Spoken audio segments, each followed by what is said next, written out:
In today's video, I'm going to teach you how to use Gmail effectively. Whether you're new to Gmail or just looking for a refresher, this guide will walk you through the essential features and functions of this popular email platform. Let's begin by becoming familiar with the Gmail interface. When you log in, you're greeted by a clean, organized layout. On the left, you'll see a list of categories like inbox, starred, sent, drafts, spam, and trash. Each of these plays a critical role in managing your emails efficiently. First, your inbox is where all your incoming mail arrives. This is your main hub where messages from friends, family, and colleagues land. Next, we have starred. This section is for emails you mark as important. Think of it as a way to remember key messages you don't want to lose track of amidst the flood of incoming emails. Your sent folder, on the other hand, is a record of all the emails you've dispatched. This is particularly useful when you need to revisit what you've communicated to others. Drafts are emails you've begun composing but haven't quite finished or are not yet ready to send.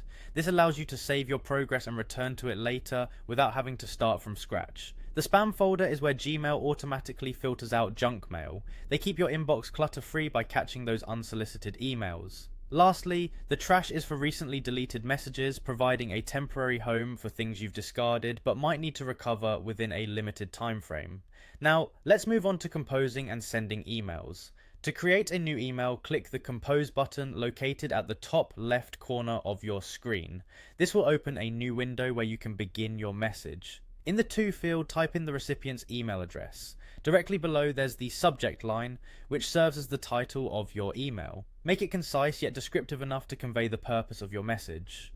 The main part of the email is the body, where you can type out your message in detail. If you need to attach any files, like documents or images, look for the paperclip icon. This feature makes it simple to include attachments relevant to your email content.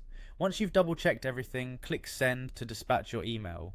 For additional features, you can also use CC, which stands for carbon copy, to send a copy of your email to another person. BCC, or blind carbon copy, allows you to send the email to multiple recipients without them knowing who else received it, ensuring privacy. And that's a wrap on our Gmail tutorial. I hope you find these steps empowering and that they enhance your email experience.